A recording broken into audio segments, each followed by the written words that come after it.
Okay. So now let's start with organic chemistry. First of all, this chapter is going to be the fundamental part of the entire organic chemistry, whether it is 11th organic or 12th organic. Everything in this chapter is very important. And to understand organic, your fundamentals needs to be very, very strong. So when we talk about organic chemistry, what do you understand by that?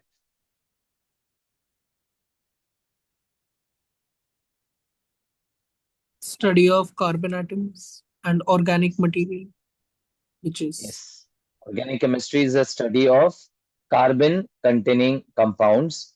So basically, it's a study of hydrocarbons and their derived compounds.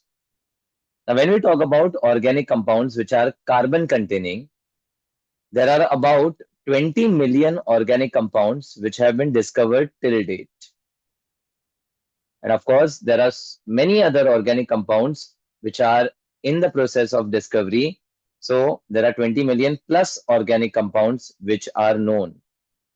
Versus if I talk about inorganic compounds, the compounds which do not contain carbon in it, then the number of inorganic compounds and the inorganic chemistry related with those compounds, they are just about 5 lakh in number. मतलब periodic table की अगर बात करें तो we know there are 118 elements. उसमें सिर्फ carbon के compounds की अगर बात करें तो they are 20 million plus versus बाकी सारे elements barring carbon number of compounds are just a very small number of 5 lakh. So we can understand how high importance the organic compounds hold. In fact, there are many important applications of organic compounds in our day-to-day lives. Can you tell me a few of the important applications of carbon compounds? hydrocarbons used for fuel Correct. combustion. सबसे important example है fuel. And many of the fuels are carbon containing hydrocarbons or their derivatives. And they are, of course, used in many of the industrial applications, also in domestic uses, in the with the principle of combustion. Or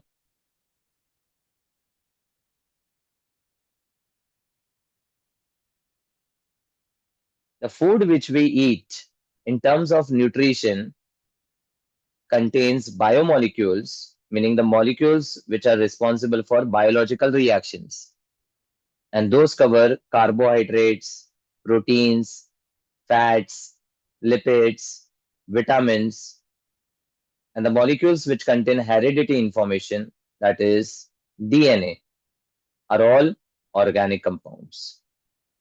So, our, our body is basically made up of many of the biomolecules which are carbon containing and which are organic.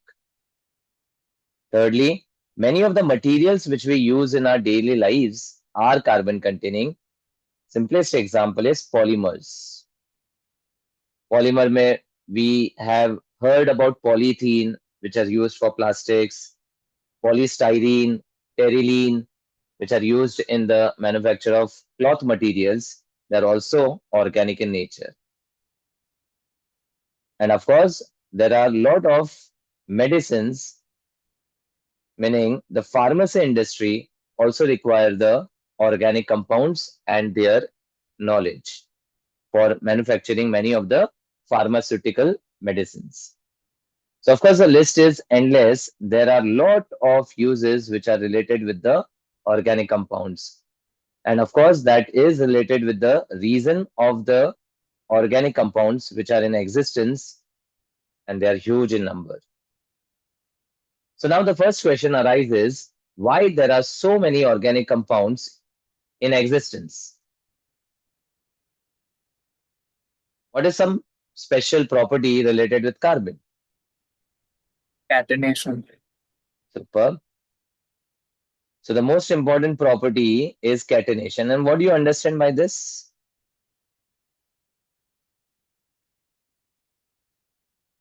so that Profit it can form multiple shapes and chain links and in the chain. compounds, in links, not.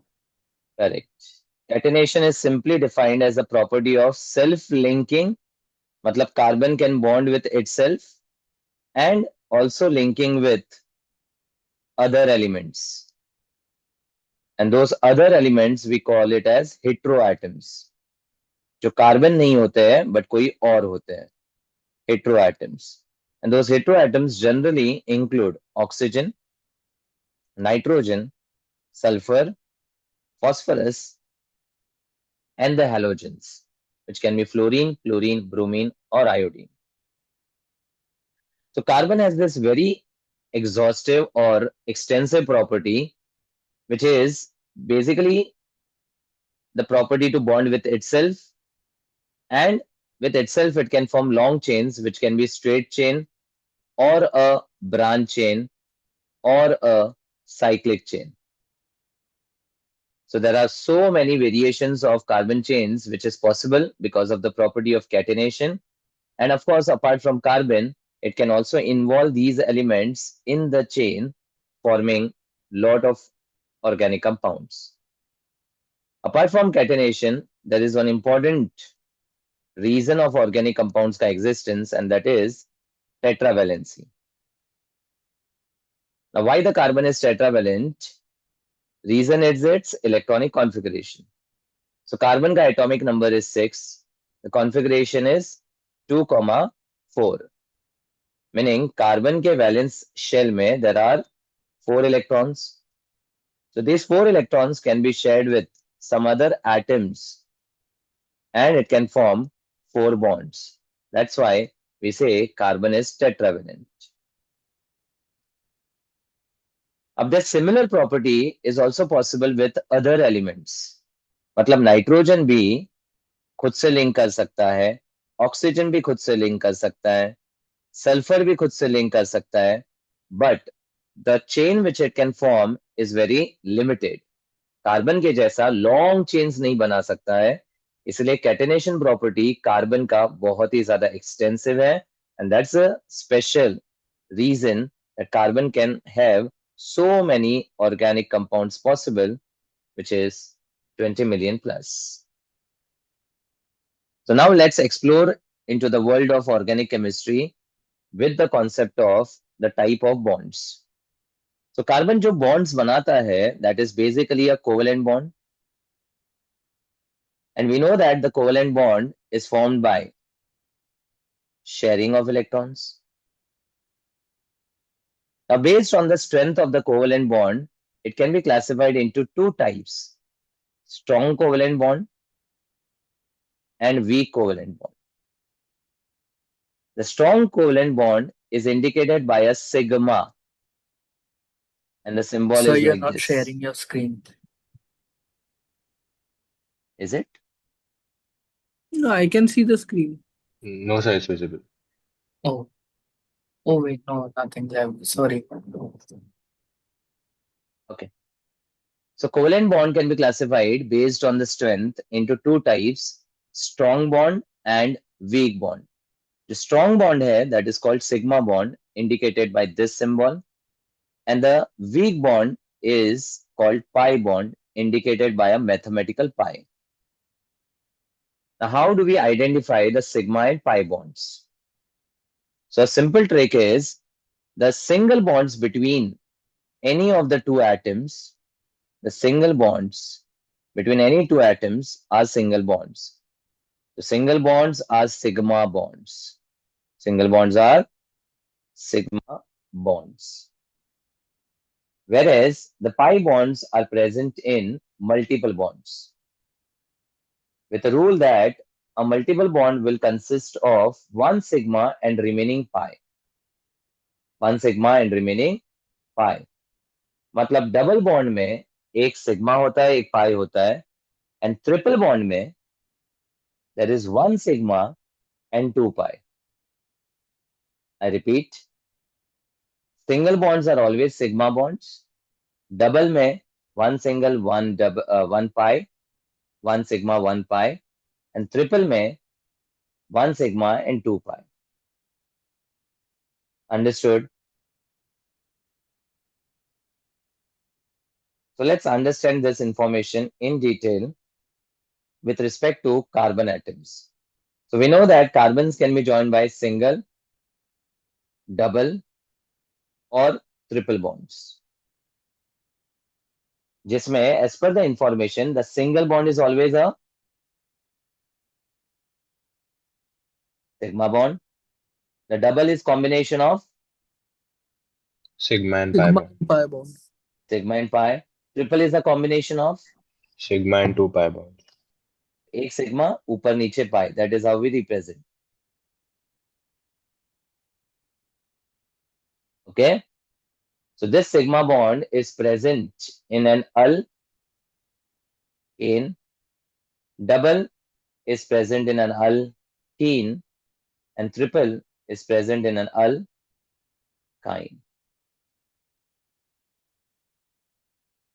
Now with this bond, the covalent bond, let's understand the bond parameters. Bond parameters. Okay. And among the bond parameters, the first one is bond order. Now listen to the definition. Bond order is the number of bonds between two atoms. कोई भी दो atoms के बीच में जितने भी number of bonds होते हैं, that is called as the bond order. So for the carbon-carbon sigma bond, what's the bond order? The number of bonds. 1, 1. Double bond would be 2, triple bond would be 3. 3. Okay. After bond order, let's understand the bond length. Now नाम से समझो, it is the length of the bond, simple language में. Meaning, if there are two atoms A and B, then the distance from the center of atom A to the center of atom B is basically the bond length. The distance between the center of combining atoms is called as the bond length. बराबर? Yes, sir. And third is bond energy. नाम से, it is the energy required to break the bond. Energy required to break the bond. Okay. So अब मुझे बताओ, अगर bond order 1, 2 and 3 respectively है, तो सबसे ज्यादा एनर्जी बॉन्ड को तोड़ने में किसके लिए लगेगी? सिंगल, डबल या triple?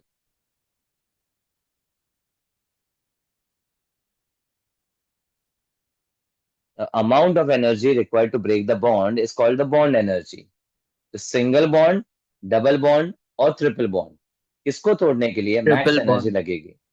Triple triple bond. Bond को. बिकॉज ट्रिपल में एक सिग्मा है, दो पाए है, तो तीनों को तोड़ने के लिए the energy required will be maximum. Do you agree with that? Yes, sir. Yes. Now just observe कि बॉन्ड एनर्जी और बॉन्ड ऑर्डर डायरेक्टली रिलेटेड हो गया. जितना ज्यादा बॉन्ड ऑर्डर रहेगा उतना बॉन्ड एनर्जी ज्यादा लगेगा. अरे ऐसा नो. Yes, sir. अब इसका रिलेशन बॉन्ड लेंथ से कैसे है, लेट्स अंडरस्टैंड. अगर किसी बॉन्ड को तोड़ने के लिए बहुत ज्यादा एनर्जी लग रही है, तो वो बॉन्ड बहुत स्ट्रांग है या वीक है? Strong. Strong. स्ट्रांग है. Strong. और बॉन्ड स्ट्रांग कब होगा? जब ये distance between the two atoms कम होगा या ज्यादा होगा? Come. कम. बिकॉज इसका जो न्यूक्लियस है और ये जो इलेक्ट्रॉन्स हैं वो सबसे ज्यादा अट्रैक्टेड रहेंगे when the bond length is shorter. Meaning जितना बॉन्ड स्ट्रांग रहता है उतना उसका लेंथ कैसा रहेगा? Come. कम कम. रहेगा. मतलब बॉन्ड एनर्जी बॉन्ड लेंथ से कैसा हो गया? Inverse. Inversely proportional. Have you understood this relation? So I discussed three covalent bond ka parameters where bond order and bond energy are directly proportional, but it is inverse to the bond length. Okay. Now, these parameters are also related with the concept of hybridization.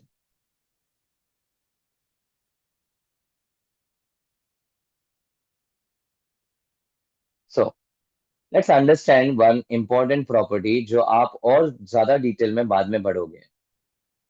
Hybridization is also related with the type of the bond present for the atom, and it gives you the information about geometry of the molecule. Information about geometry of the molecule. मतलब all the molecules are three dimensional in nature, तो उसका जो 3D appearance है वो hybridization देता है. Hybridization of carbon तीन type का हो सकता है. One is sp3, other is sp2, and third is sp.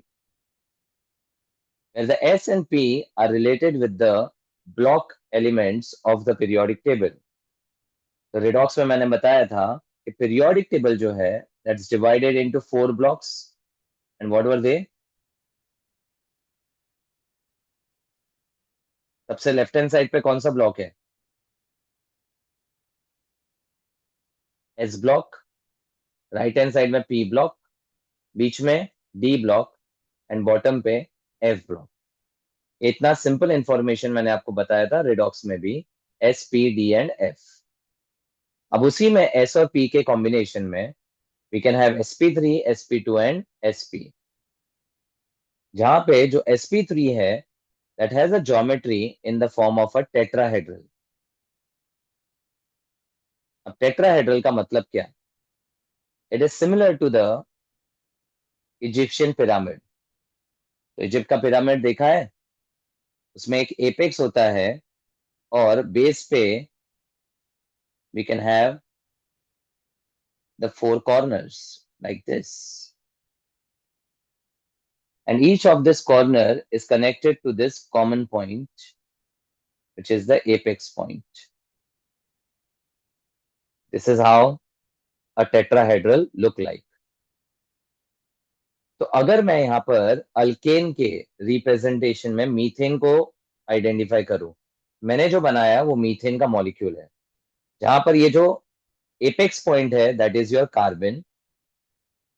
जो 4 बॉटम पे कॉर्नर्स है वो है हाइड्रोजन. तो बेसिकली यहाँ पर जो लाइंस है that represents your carbon to hydrogen single bonds. So what we draw methane is a simple structure of carbon with 4 hydrogen joined by single bonds, but what it appears is actually a tetrahedral structure. And that's why this sp3 hybridization is the hybridization of carbon for alkanes. Same way में जो sp2 है वो alkenes का होता है और sp alkynes का होता है. अभी के लिए this is the information which you are supposed to remember. Likewise, sp2 में we have trigonal planar.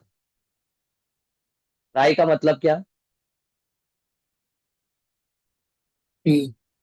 Tree. और प्लेनार मतलब all the bonds will be lying in the Same line. same line नहीं, same plane. Plane.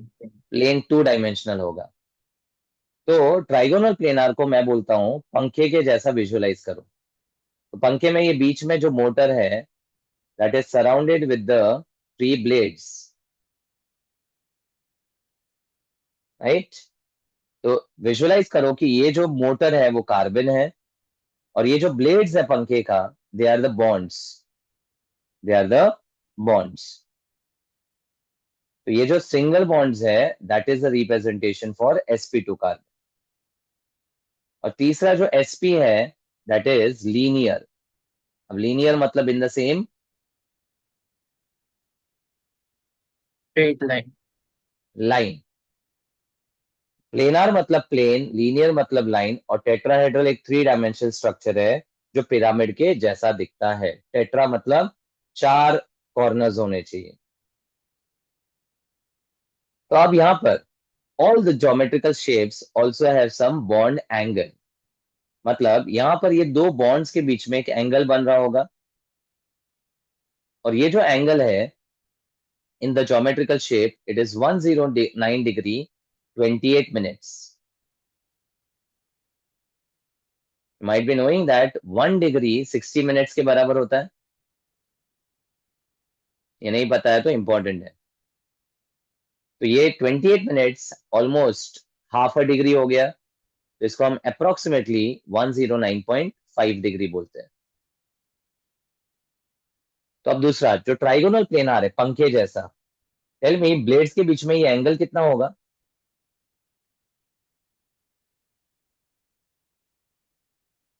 पूरा circle angle कितना होता है? तो 120। Yes, पूरा 360 होता है, डिवाइड बाय 3 करोगे ना, एंड डिवाइड बाय 3 करोगे तो यूल गेट 120। तो ये हो गया बॉन्ड्स के बीच का angle, which we call it as bond angle, and that is 120 degree. और एक लाइन में अगर बात करें तो एंगल कितना होगा? 180। हाफ ऑफ 360 मतलब 180 degree.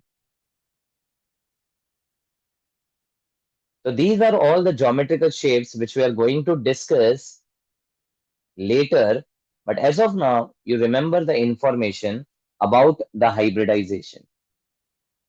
So if I sum up this information in the table over here, the hybridization of single bonded carbon is sp, free, double bonded is sp2, and triple bond is sp. ये clear है? Yes, sir. Yes, sir. Now, percent of p, sp3 could be read as 1s and 3p. sp3 मतलब एक s और 3p। तो इसमें p का percent अगर निकालना होगा तो कितना हो जाएगा? What is the total of 1 and 3? 75 है। 75%. हाँ, 1 और 3 का टोटल 4 हुआ, और मैंने पूछा p कितना है, तो 3/4 हो गया, और 3/4 का परसेंट हो गया 75%। अब लाइकवाइज sp2 में p का परसेंट कितना होगा? 66.66 recurrent. 66.66, परफेक्ट। और sp में 50%. 1 and 1. 50%, 1:1 का रेशियो, परफेक्ट। तो परसेंट ऑफ s निकालना पड़ेगा कि डायरेक्टली मिल जाएगा? So direct हो. तो ये We remaining can do 100 25, minus 75 also. Yes वही डायरेक्ट ना, तो 33.33 एंड 50। अब ये हमने क्यों निकाला है? रीजन, बॉन्ड लेंथ जो होता है वो डायरेक्टली प्रोपोर्शनल होता है परसेंट ऑफ पी से, मतलब जिसका परसेंट ऑफ पी ज्यादा होता है उसका बॉन्ड लेंथ मैक्सिमम होगा। तो अब बताओ इन तीनों में किसका बॉन्ड लेंथ सबसे मैक्स होगा? sp3 का alkane. एल्केन। और जिसका बॉन्ड लेंथ सबसे मैक्सिमम हुआ उसका बॉन्ड एनर्जी सबसे कम. मिनिमम होगा। वही हमने स्टार्टिंग में जस्टिफाई कर दिया था लॉजिकली। यस और नो? Yes, sir. ठीक है।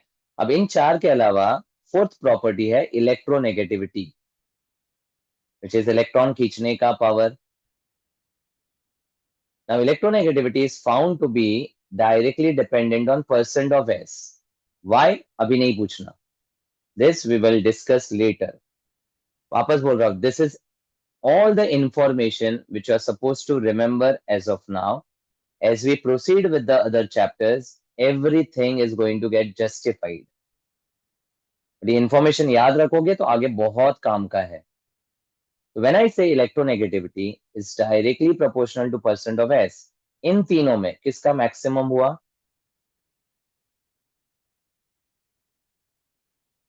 Alkyne का.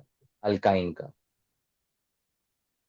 So now, if you are observing your notes, you will see a table of bond hybridization, percent P, bond length, percent S, electronegativity, and the overall bond energy. So as I discussed, the carbon single bond is sp3, then double is sp2, triple is sp. Percent of p बता दिया मैंने, और जिसका percent p ज्यादा उसका bond length सबसे ज्यादा है कि नहीं. This value you are suppose to remember 154, 133 and 120 in picometer. And percent of s भी मैंने बता दिया, उससे इलेक्ट्रोनेगेटिविटी डायरेक्टली रिलेटेड है, इसलिए मैक्स वैल्यू अल्काइन का है 3.3 with the lower value of 2.8 alkene and 2.5 alkane. और सबसे ज्यादा बॉन्ड एनर्जी किसका आना था, किसको तोड़ने के लिए सबसे ज्यादा एनर्जी Alkyne. लगी. Alkyne. आप देख सकते हो 823 is the max energy. Are you clear with this? Yes, sir. So all these properties are directly related except the property of bond length, है ना. तो बॉन्ड लेंथ खाली इनवर्स में जाएगा, बाकी सारी प्रॉपर्टी डायरेक्टली रिलेटेड है. So that is the introduction about hybridization, which gives you information about geometry or the shape of the molecule, and along with that also gives you information about the bond parameters. Are you clear with this? यहाँ तक समझा? Yes, Yes, sir. sir. Now, moving to the second part of the chapter, the structural representation of organic compounds. So this topic suggests that organic compounds could be represented in many different ways. अलग-अलग structural representations हैं. So let me start with butane. So butane is an alkane with how many carbon? 4. 4. And what is the molecular formula of butane? C4H6. No. Alkane has a No, general +2. molecular Yeah, yeah, formula. yeah. C4H 10. Yes. The alkanes have a general formula of CN H2N plus 2. मतलब carbon 4 hydrogen would be double plus 2, and that will be 10. So now, if I have 4 carbon atoms, I can arrange the 4 carbons in the straight chain, of course linked by single bond because it's an alkane, or I can draw the 4 carbon atoms में से 3 in the straight chain and 1 branch. So as we discussed at the start, that catenation property जो है वो long chains बना सकता है, which can be straight chain, branch chain और ring chain. तो उनमें से alkane can form a straight or branch chain, but butane can have a straight or a branch chain representation. अब ये जो मैंने बताया है, that is basically the skeletal structure. इसको मैं बोलता हूँ कार्बन का skeleton. अब if I want to complete the structure, I have to satisfy the remaining valency with hydrogen. मतलब रिमेनिंग वैलेंसी आप कार्बन के टेट्रा वैलेंसी से सेटिस्फाई कर सकते हो. This carbon is forming one bond, तो रिमेनिंग कितना? 3. H3 हो जाएगा. ये 2 बॉन्ड्स बना रहा है मतलब H2, H2. Again H2 and H3. H3. Likewise for this compound, H3. Centre पे H. H, because 3 valency satisfied है. Then H3. H3. Okay, so this is what we call as the SF, यानी structural formula. SF is the structural formula. ये जो मैंने start में लिखा, this is molecular formula. दो forms हमने represent किए.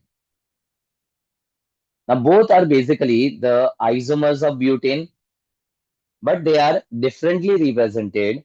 That's why I need to differentiate the names, and they are differentiated by introducing a prefix. For the straight chain, we use a prefix which is N, where N stands for normal chain. Normal matlab straight chain. So whenever you have carbon linked in a straight chain, we call it as N-alkane. We call it as N-alkane. And जो branch है उसमें, if you have one carbon branched on second carbon, then that branch structure is called iso, and that's why the name will be isobutane. So these are the prefixes which are used to differentiate. Up for 4 carbon, it's easy to draw the structure.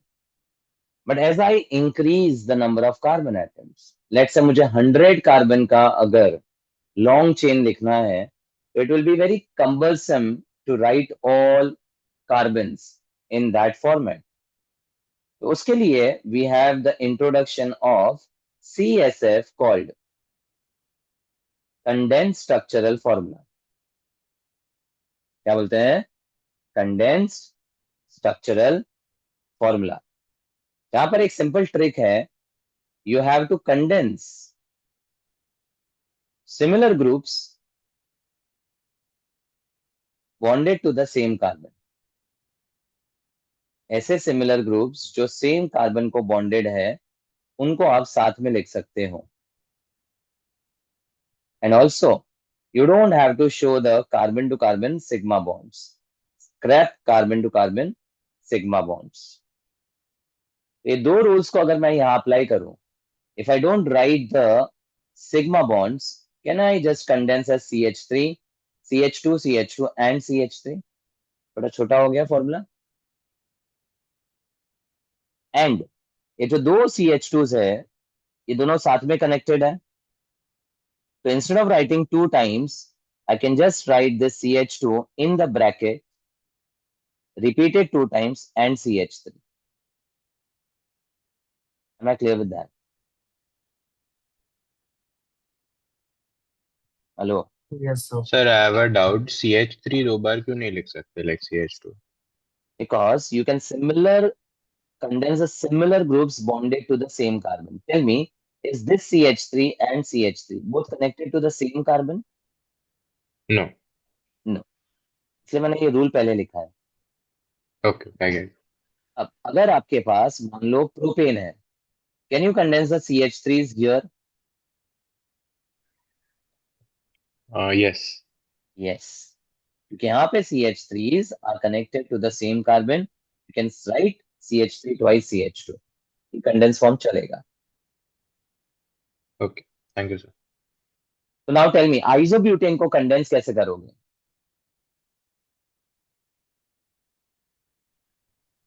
CH3 thrice. Very good. All the CH3s are connected to the same carbon. Thrice करके CH लिख दो.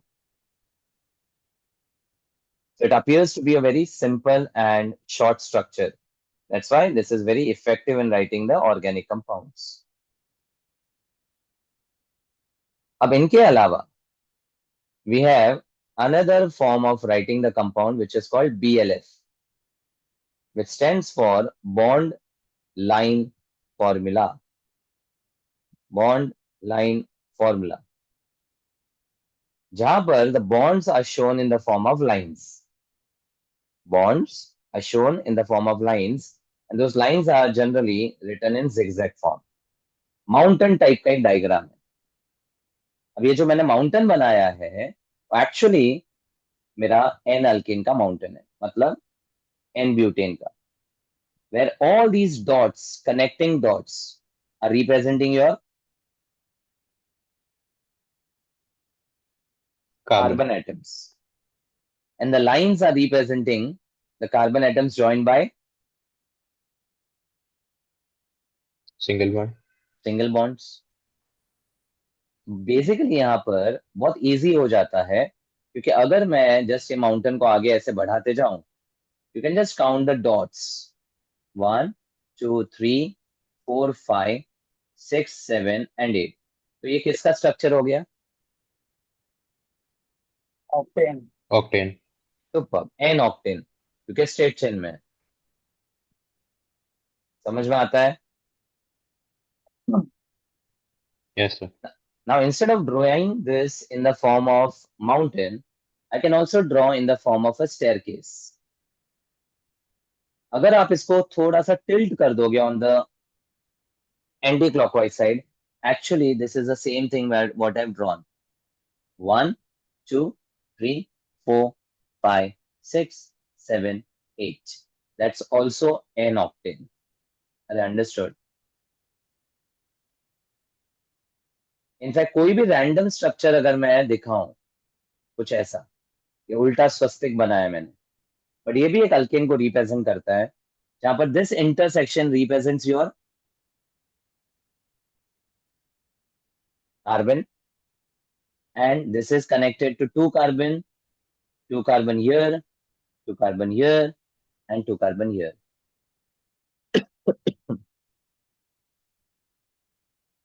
अरे clear है ये? Yes, sir.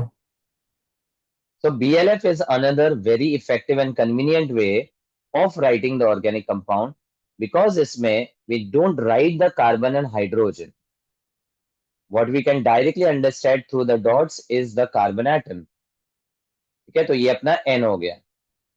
अब iso draw करने के लिए forget about the branch. अगर ये ब्रांच छोड़ देते हैं, how many carbons in the straight chain?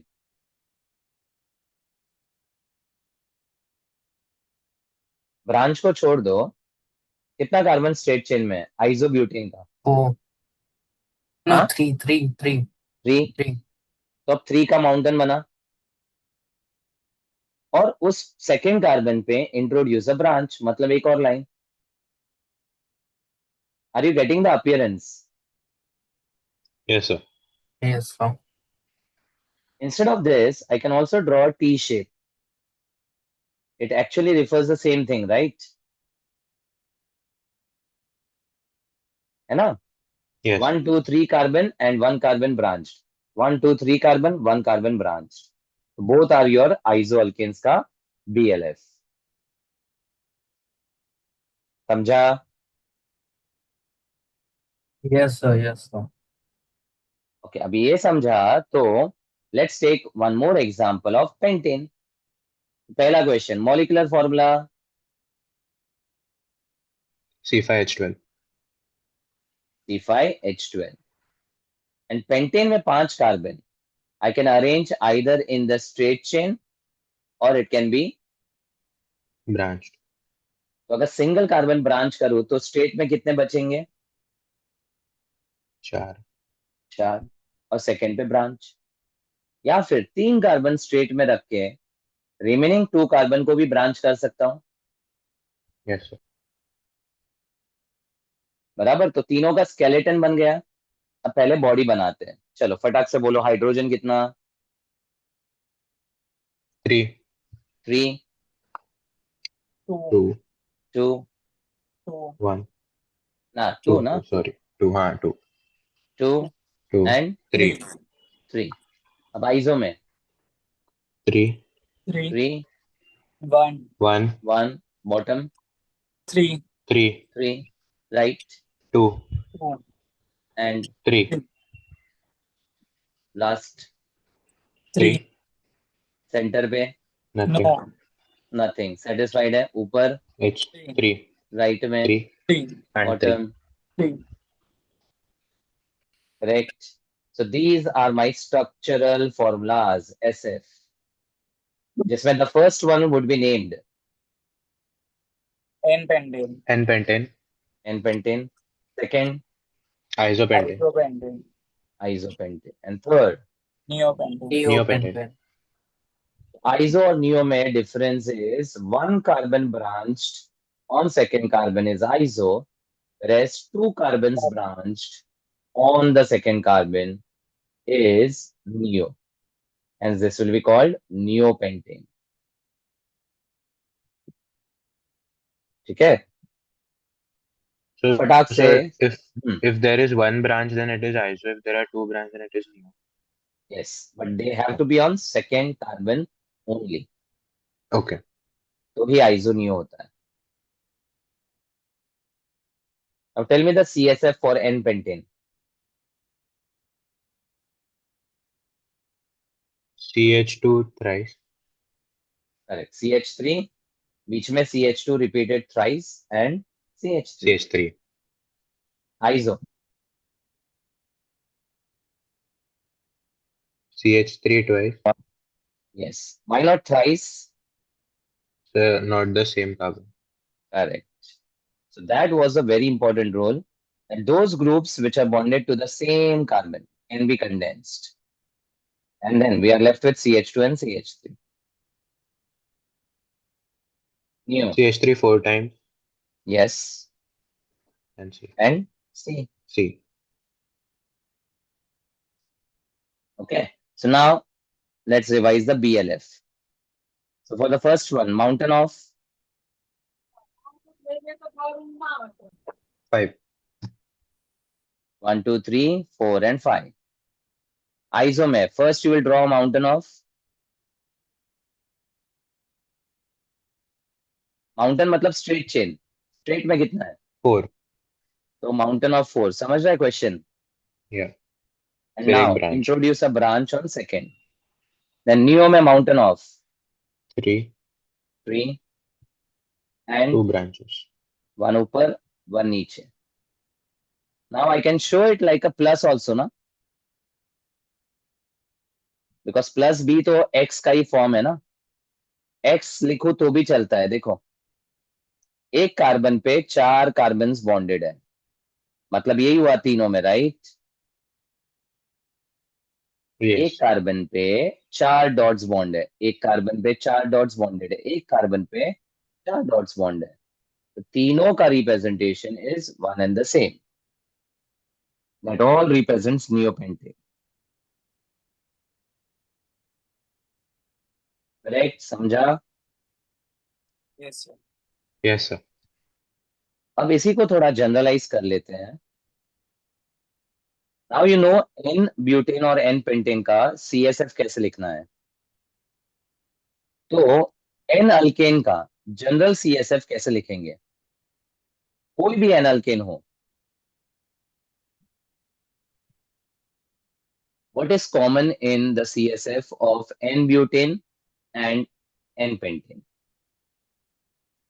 क्या कॉमन है? The देखो ना, CH3, CH3 CH2 in the 2 middle N and minus 2. CH3 again. पहला CH3 और आखिर वाला CH3 तो दोनों में है ही. N-butane में वो CH2 दो बार रिपीट हुआ, पेंटेन में 3 बार, हेक्सेन में कितनी बार होगा? Yeah. 4, क्योंकि 2 कार्बन आपके चले गए, राइट?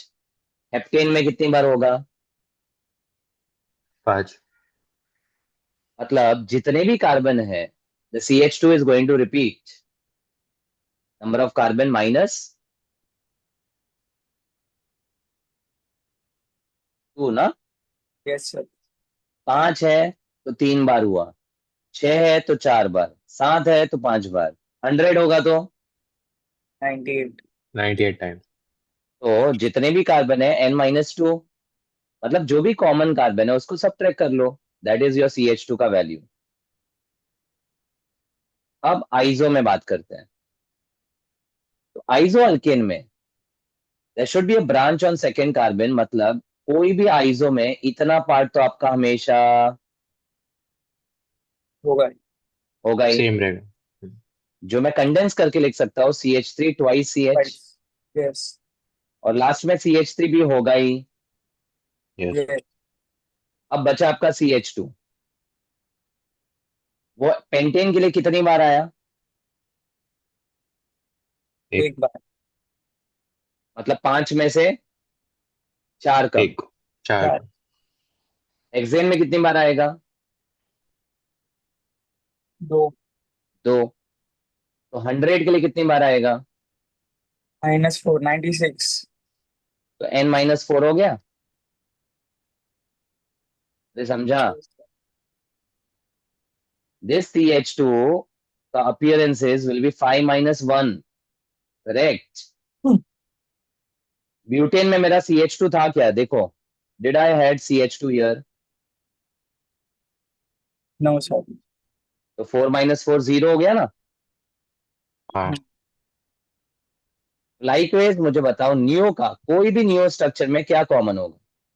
CH3 थ्राइस और C से बॉन्डेड होगा. यस, ये वाला पार्ट. तो इसको हम कॉमनली लिख लेते हैं CH3 थ्राइस एंड C. और लास्ट में क्या होगा? CH3. CH3. अब बचा CH2 कितनी बार? 4 minus 4 N minus 5. 10 minus N-5. क्योंकि कॉमन कितने कार्बन है? 4 स्टार्ट में, एक एंड में.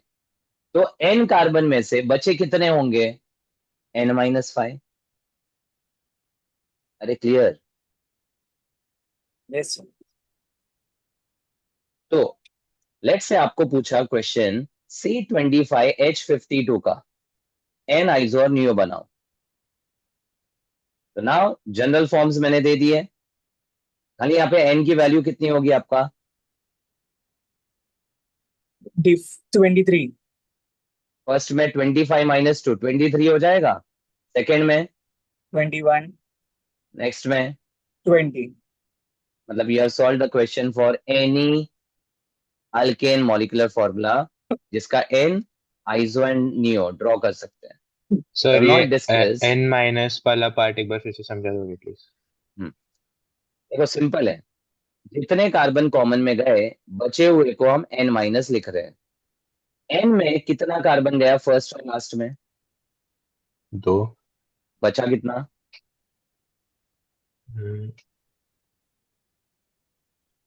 CnH2n प्लस 2 में N क्या होता है? Number of carbon. बराबर. तो अगर N कार्बन में से 2 गए तो बचे कितने?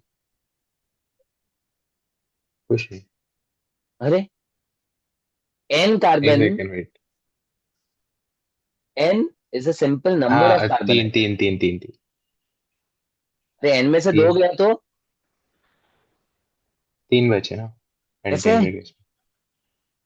अरे N में से 2 गया मतलब 10 में से 2 गया तो कितना बचा?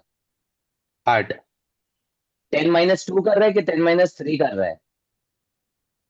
-2. तुम N माइनस 3 क्यों बोल रहा है? Sorry sir. समझा? N कार्बन है, उसमें से 2 गए तो बचे कितने? नहीं नहीं समझ रहा सर, कंफ्यूजिंग आ गया.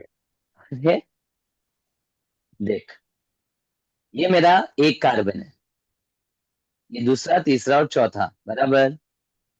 हाँ अभी 4 कार्बन में ये जो CH3 फर्स्ट और लास्ट है वो तो कॉमन है कोई भी एन अल्केन में. हाँ. बचे हुए जो कार्बन है वो मेरे CH2 होंगे. यस. इसलिए कंडेंस करने के टाइम पे 4 में से 2 गए तो बचे कितने? 2.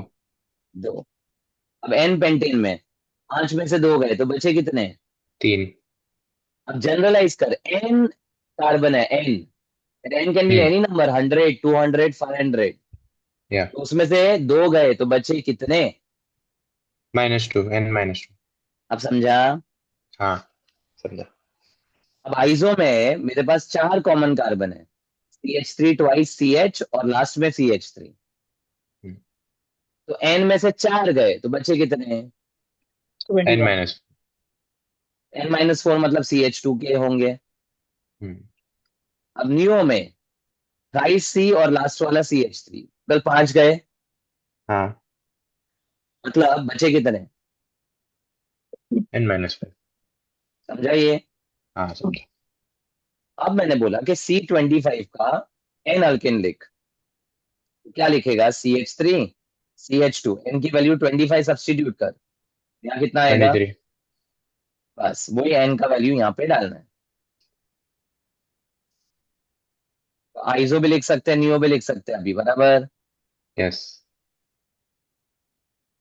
ठीक है. So from here you should be able to understand what is MF, SF, CSF and how to draw the BLF. I hope it's clear now.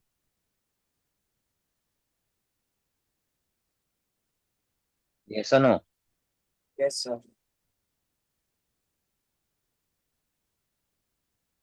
Now moving ahead. Third, let's say I have the carbons joined by a double bond.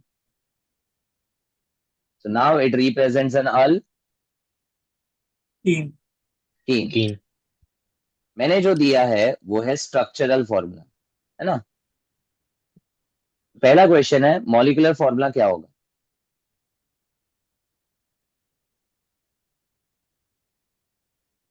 Carbon कितना दिया? C4 C4. 3, 4, 8, 10. H, 8. 8. अब H8. H8 होंगे क्योंकि alkyne का general formula शायद पता होगा, is represented by CN। H2N.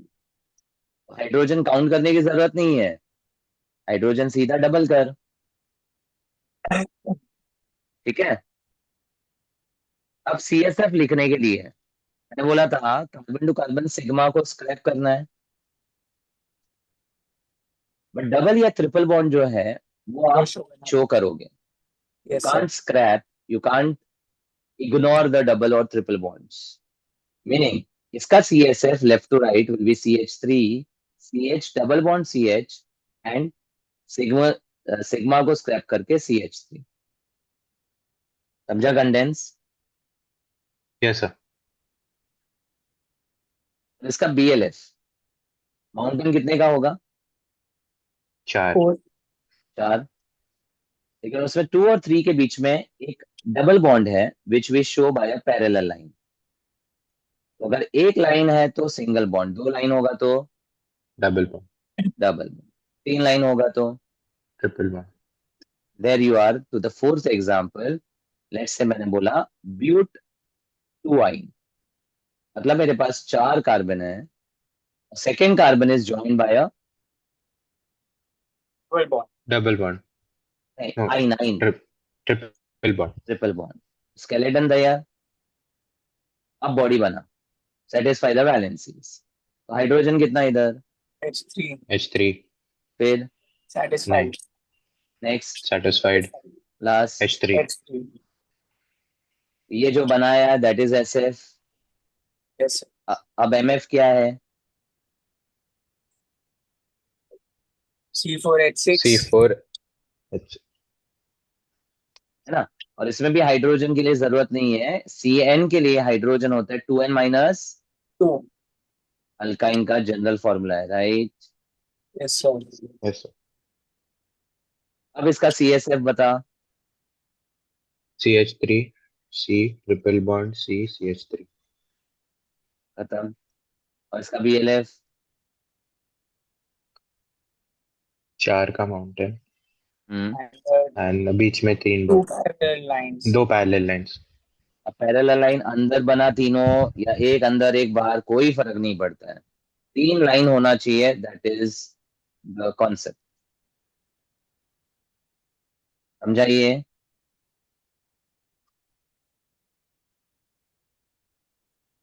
समझा ना यहाँ तक? Yes sir. Next, let's say I have a chain of carbon जिसमें एक डबल बॉन्ड है और एक ट्रिपल बॉन्ड है। ऐसा स्ट्रक्चर जिसमें डबल और ट्रिपल साथ में होता है, इट्स कॉल्ड एन इन आइन compound. In for an alkene. Alkene and आइन फॉर एल्काइन। अल्काइन, तो इसको इनाइन बोलते हैं। नाम क्या है that is not the discussion now. आपको इसमें MF SF CSF BLF बस ये 4 चीज के ऊपर फोकस करना है। तो अगेन ये जो मैंने बनाया है कार्बन का स्केलेटन है, बॉडी बनाओ लेफ्ट टू राइट, बोलो। H3. H3 H. H H. H और satisfied and H3. H 3 H है ना? सॉरी, H हाँ 3 बॉन्ड है। अगेन जो मैंने बनाया वो SF है। अब MF, how many carbons? C5. C5 6. नहीं, अच्छा H6 अभी कोई जनरल फॉर्मूला से नहीं आएगा, बिकॉज यहाँ डबल भी है, ट्रिपल भी है, इसलिए यहाँ पर हाइड्रोजन अगर काउंट करोगे तो डेफिनेटली 6 दिख रहे हैं। समझा? तो यहाँ तो काउंट ही करके हो जाएगा। अब CSF, खाली सिग्मा स्क्रैप करना है लेफ्ट टू राइट, बताओ। CH3 hmm CH hmm double bond CH hmm C triple bond CH। Perfect. And इसका BLF, 5 का माउंट 5 का mountain, very good. And then double bond second पे डबल, फोर्थ पे ट्रिपल। ऐसे,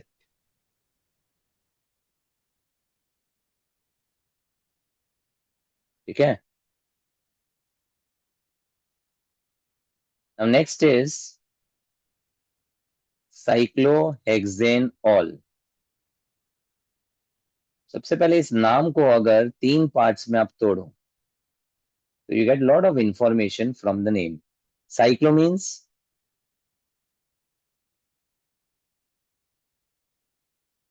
cyclo would mean cyclic ring. Cyclic sir, cyclic. Cyclic. Cyclo मतलब cyclic ring, है ना। कार्बन का कैटेनेशन प्रॉपर्टी हमने क्या बोला था, that carbons can be linked by single bonds, multiple bonds to form long chains. Long chain में वो स्ट्रेट चेन हो सकता है, ब्रांच हो सकता है, या रिंग चेन हो सकता है ना। हाँ। उन्हीं रिंग चेन में साइक्लिक कंपाउंड्स के लिए we use a prefix of cyclo. आगे हेक्स का मतलब, 6 कार्बन। 6 carbon atom. एन का मतलब, single alkane bond. Single bond. और ऑल का मतलब।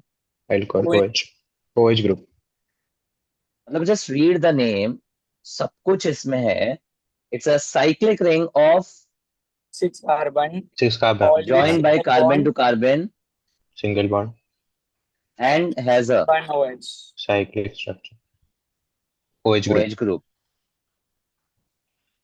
So now let's draw the structure. I have 6 carbons in the cyclic ring, which will give me an appearance of hexagon. वैसे 5 होगा तो pentagon, 4 होगा तो स्क्वायर, 3 होगा तो ट्रायंगल। ट्राइंगल। समझा? तो ट्राइंगल जो है वो साइक्लोप्रोपेन को इंडिकेट करेगा, square butane. Cyclobutane, pentagon pentane cyclopentane. Hexagon will be. Cyclohexane. अब उसी साइक्लोहेक्सेन पे इंट्रोड्यूस OH, बन गया साइक्लोहेक्सेनॉल।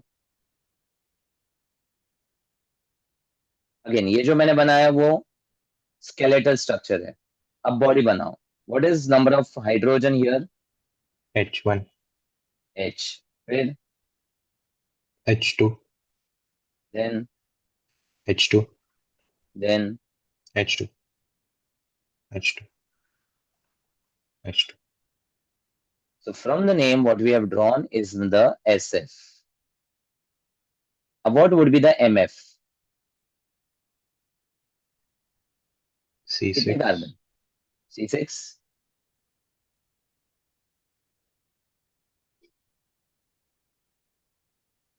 11 H11, 12 12 yes. OH का H भी काउंट करेंगे तो OH का C6 H12, 12 O। है ना। हो गया मॉलिक्यूलर फॉर्मूला तैयार। अब इसका CSF जो है, we don't write for cyclic compound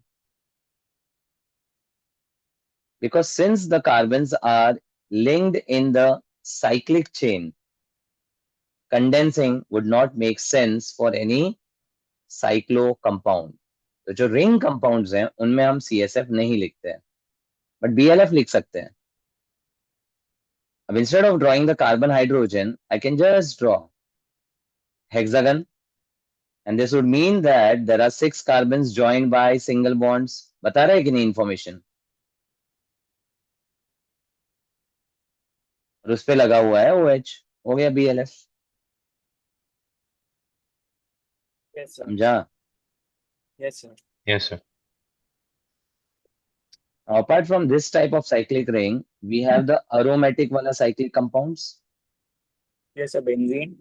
Yes, just मैं सबसे simplest example है benzene with a molecular formula C6H6. C6H6. तो benzene के लिए there are 6 carbon atoms. And what is special in the aromatic compound? Alternate single and double bonds. Alternate single and double bonds. This is how it is. Sorry. Sir, here on the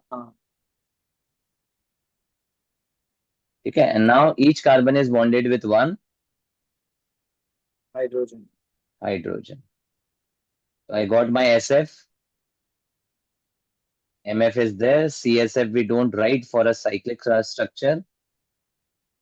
And इसका BLF आपने देखा ही होगा that it is a hexagonal ring with parallel lines alternately placed, which is your structure of benzene in the bond line formula. Yes, sir. समझा? Yes, sir. Yes, sir. So this topic covered the structural representation of organic compounds, including alkanes, alkene, alkynes, enines, the cyclic compound, and the aromatic benzene. Look at the flow which I have covered, and same flow आपको भी cover करना है समझने के लिए. I'll share this PPT with you all. तो आप बाद में अपने notes तैयार कर सकते हो इससे ही. Yes, sir. Okay? अब एक छोटा सा topic, 3-dimensional representation of organic molecules. तो 3 डायमेंशन में जब मैंने टेट्राहेड्रल का बात किया, वो जो टेट्राहेड्रल स्ट्रक्चर है इजिप्ट पिरामिड जो मैंने बोला था, उसको अगर मैं ऑन दिस प्लेन यानी 2 डायमेंशन पे बनाऊं, तो 3D को 2D में कन्वर्ट करने के तरीके को हम प्रोजेक्शन बोलते हैं. क्या बोलते हैं? प्रोजेक्शन.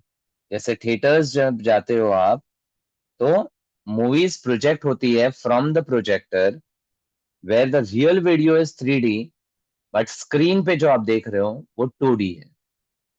लाइकवेज मोबाइल में भी जो वीडियोस आप देखते हो वो 2 डायमेंशन पे देख रहे हो. ठीक है, तो it's a kind of conversion of 3D into 3D into 2D, which is called projection. Sir, हाँ. sir, you will be covering the nomenclature part also in this lecture, which you taught on Thursday. Yes, at 5:30. Okay, sir. ठीक है. Yes, sir.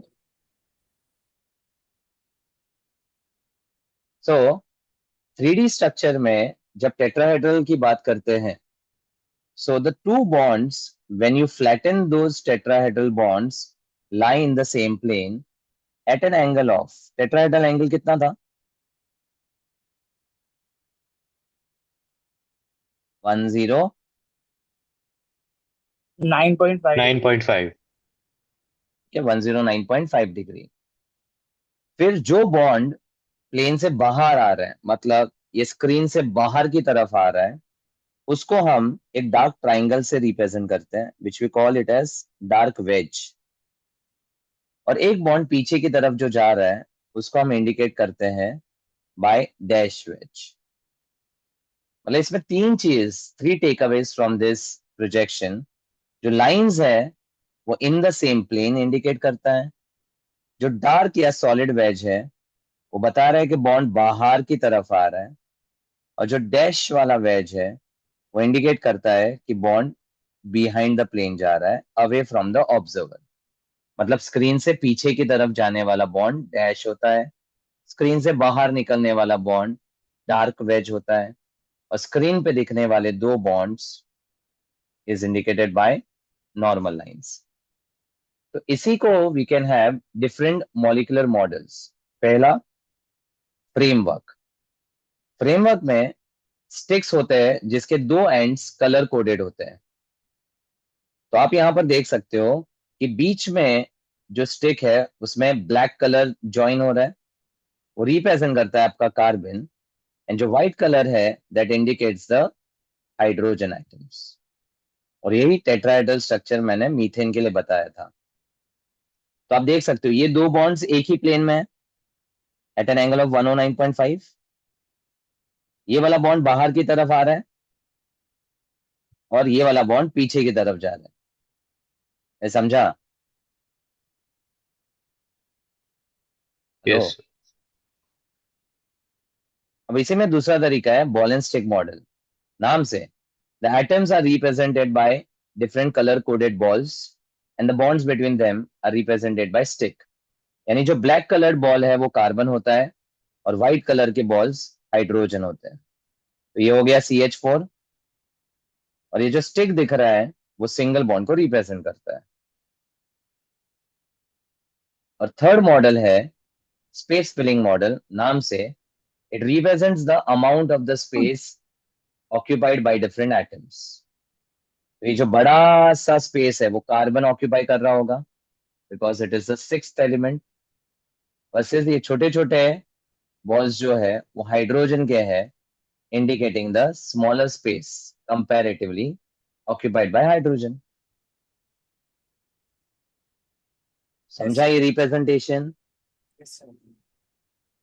तो सभी अलग अलग type के representations है। Understood? Yes, sir. ठीक है। So this is up to the representation of organic compounds.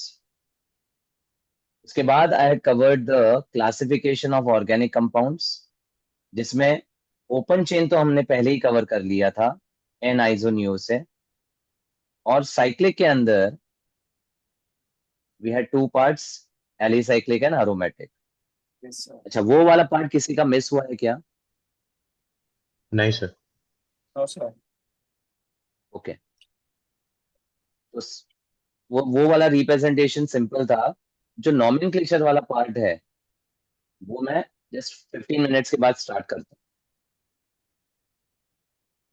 हूँ। Okay.